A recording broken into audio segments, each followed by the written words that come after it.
There's been an apparent explosion at a school, and we understand that part of the building has collapsed. We understand that this is a Christian academy.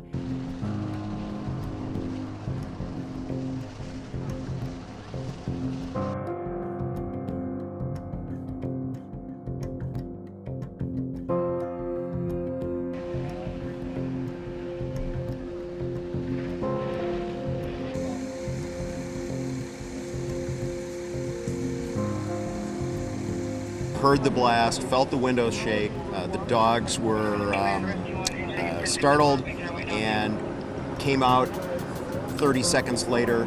Saw that where the building used to be one continuous building now had a gap. I could see sunlight all the way through to the other side.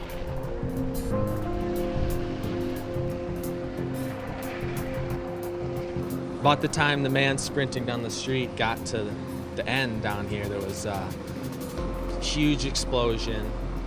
Smoke went up, knocked most of us kind of back, and it knocked me off my feet and kind of fell back.